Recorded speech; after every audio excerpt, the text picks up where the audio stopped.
Beberapa waktu lalu mencuat kasus orang Indonesia yang menjadi pelaku pelecehan seksual berantai yang bernama Reinhardt. Kasus ini kemudian mendapatkan tentunya komentar dari netizen, yang dimana sebagian besar langsung memberikan label psikopat pada Reinhardt, dan memang kemudian dikonfirmasi oleh pakar-pakar psikolog, psikiater, neuroscientist. Semua melihat adanya memang konfirmasi secara gejala dari Reinhardt mempunyai suatu gangguan yang namanya sosiopati, yang tentunya berkorelasi dengan psikopati. Tapi tidak banyak orang yang betul-betul memahami apa itu psikopati. Dan mungkin juga lebih banyak lagi yang tidak tahu bahwa psikopati sebetulnya berada dalam suatu spektrum, di mana kutub-kutubnya adalah psikopati dan empati. Sejak tahun 1993, pendidikan Denmark mempunyai sebuah kelas yang namanya kelas empati. Hal ini kemudian kerap dikaitkan dengan fakta bahwa Denmark menempati 3 negara paling bahagia di dunia, menurut laporan PBB selama 7 tahun terakhir. Dari situ banyak kemudian masyarakat Indonesia memperbincangkan haruskah pendidikan kita memasukkan kelas empati. Tapi lagi-lagi, kita belum pernah membahas secara serius sebetulnya apa itu empati. Dan tadi dalam kaitannya dengan spektrum bersama dengan kutub ujungnya yaitu psikopati. Kali ini di Bedah Medis, Dr. Yu Hasan akan kupas tuntas mengenai empati dan psikopati.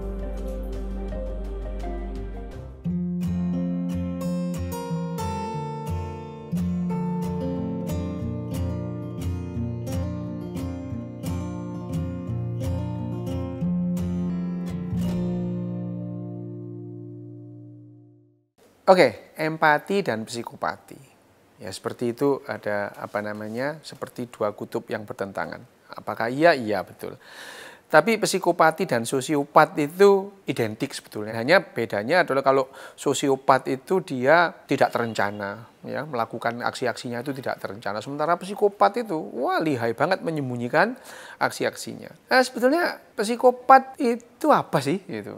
Psikopat itu ini sejak tahun 96 tuh ya, tahun 96 pada saat yang namanya neuroscience mulai bergerak, mulai tumbuh dan kemudian berkembang secara pesat, manusia mulai tahu bagaimana cara otak itu bekerja, emosi manusia bekerja itu seperti apa. Nah, yang disebut psikopat dan sosiopat ini pada dasarnya dia itu nir emosi dalam artian dia tidak bisa merasakan emosi orang lain. Nir emosi dalam hal ini tuh bukan orang psikopat itu nggak punya emosi, bukan. Dia tidak bisa merasakan emosi orang lain. Dalam hal ini emosi kesedihan. Itu. Makanya orang psikopat itu gagal merasakan orang itu menderita kalau dia melakukan aksi-aksinya, aksi-aksi jahatnya itu ya. Itu psikopat. Jadi psikopat yang ada dalam otak psikopat itu apa? Rencana itu. Dan dia melaksanakan semua rencananya itu. Rencana melakukan kejahatan itu gitu ya. Itu adalah psikopat. Nah, bahwa psikopat itu tidak mempertimbangkan perasaan individu lain, itu yang disebut nir emosi karena dia tidak bisa merasakan emosi orang lain. Nah, itu yang namanya empati. Dia tidak bisa merasakan penderitaan orang lain kalau kemudian dia melakukan pembunuhan, dia melakukan pencurian, perampokan itu. Makanya pelaku-pelaku kejahatan berat itu pada umumnya adalah orang psikopat karena dia hanya memikirkan diri sendiri tanpa mempertimbangkan perasaan orang lain. Itu yang disebut psikopat. Nah, di otak itu bagian mana ini orang psikopat dan yang empati tadi itu?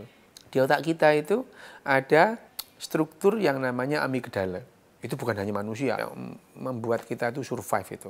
Memikirkan bagaimana kita bisa bertahan hidup, nggak peduli orang lain mati atau tidak, nggak peduli individu lain mati atau tidak. Itu yang kita perlukan memang gitu ya, supaya kita bisa bertahan hidup. Manusia pada perkembangannya, bukan hanya manusia sih sebetulnya, pada organisme-organisme lain seperti simpanse, terus kemudian bonobo, terus kemudian lumba-lumba itu dan orangutan itu berkembang itu. Orbitofrontal cortex-nya itu, pusat altruisme itu. Pusat altruisme ini yang memungkinkan manusia, simpanse, bonobo, orangutan dan dolphin ini menolong individu yang lain pada saat individu itu dalam bahaya, bahkan sekalipun itu mempertaruhkan keselamatan sendiri. Nah, itu yang namanya altruisme. Altruisme itu rela berkorban mengorbankan kepentingan sendiri untuk kepentingan individu lain. Dan ini yang membuat kita bisa berempati gitu ya, berempati. Tanpa orbitofrontal cortex kita nggak bisa berempati itu. Individu-individu yang orbitofrontal cortex-nya ini gagal menginhibisi atau menghambat selfish-nya almond tadi, ya disebut amigdala karena bentuknya kayak almond gitu. Amigdala ini dia akan cenderung psikopati dan empatinya itu rendah. Tapi sekali lagi, manusia itu tidak hitam, tidak putih, abu-abu. Ada orang yang empatinya ekstrim, ada orang yang psikopatnya ekstrim. Gitu. Ada nggak sih orang yang psikopatnya ekstrim sampai dia nggak punya bakat empati? Ada. Nah, yang begini ya dilatih juga nggak bisa, dikurung aja, ini dia diisolasi atau ya dioperasi. Bisa. Bisa nggak sih otak seseorang itu dioperasi untuk membangkitkan altruisme, menekan? Bisa itu. Masalahnya kan adalah siapa yang punya otoritas untuk mengubah sifat seseorang. Itulah masalah tersendiri. Nah, kembali ke altruisme dan psikopati dan empati ini, kalau tadi dikatakan bisa nggak sih pendidikan empati, ya mungkin kelas empati bukan pendidikan, itu latihan itu.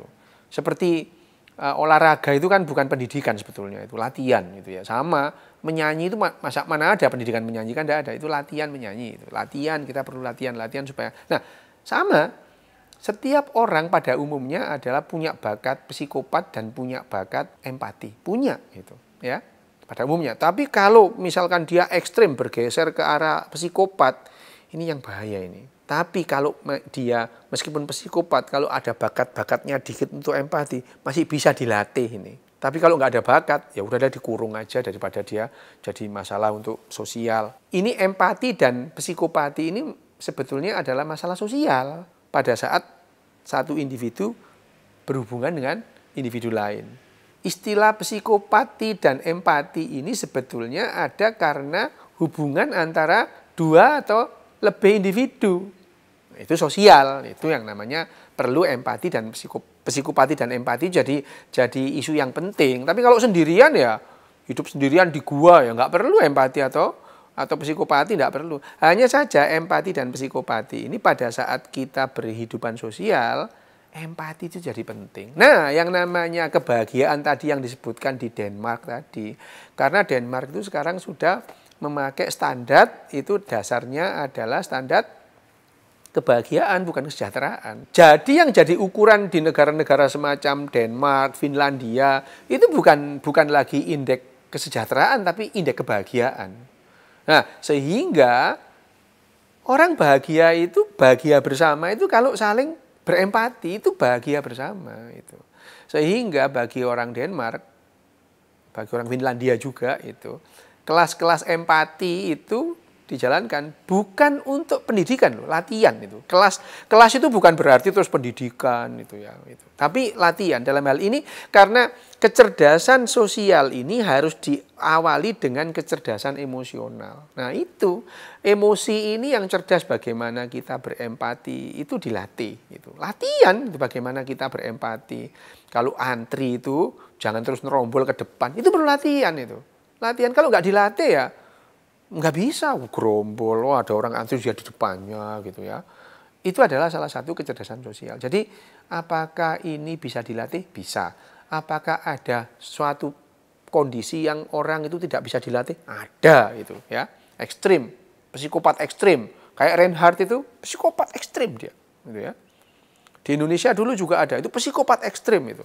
Nah, yang namanya kelas empati itu ya bukan lantas terus kemudian pengetahuan tentang empati itu bagaimana, bukan. Kalau itu tidak akan mengubah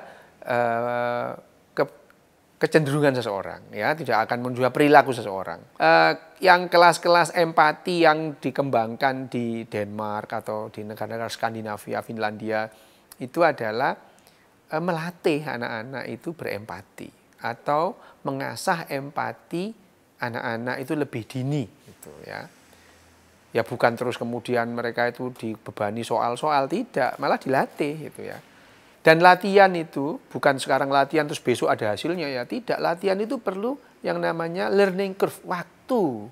Sehingga keterampilan itu, kecerdasan emosi itu tumbuh itu. Jadi menanamkan emosi empati pada anak itu kalau sekarang kita melakukan, harapannya adalah pada saat dia usia dewasa, itu dia mempunyai empati itu. Jadi 15 tahun kita mempunyai mengharapkan hasil latihan dari emosi ini.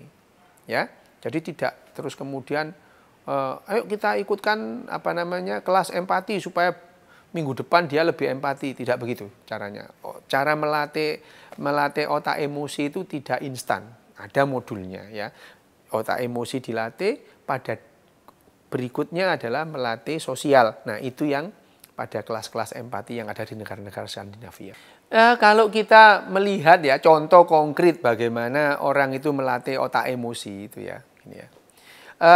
Kalau kita pengen, ini sekedar contoh loh ya, memang itu tidak bisa berlaku universal karena setiap populasi itu berbeda sifatnya. Tapi secara umum kita melihat ya, kalau kita melihat Korea itu mulai disiplin itu sejak Olympic Game ya. Tahun 88 gitu ya. Korea tahun 88 gitu ya. Olympic Game.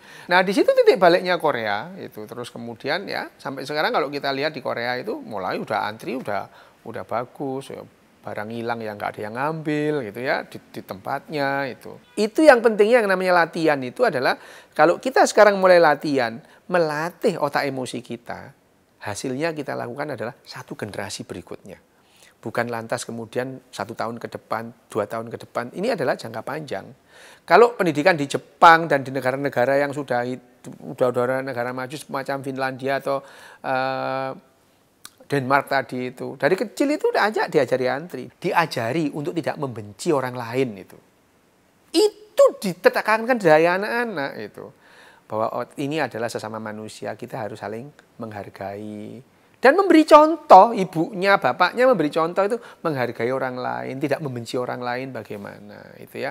Jadi kecerdasan sosial itu syarat utama orang itu bisa berempati. Nah, kecerdasan sosial ini diawali cerdas secara emosional. Secara emosi cerdas, kemudian kita melatih dalam satu kelompok populasi untuk cerdas secara sosial. Harus latihan, kalau tidak bisa.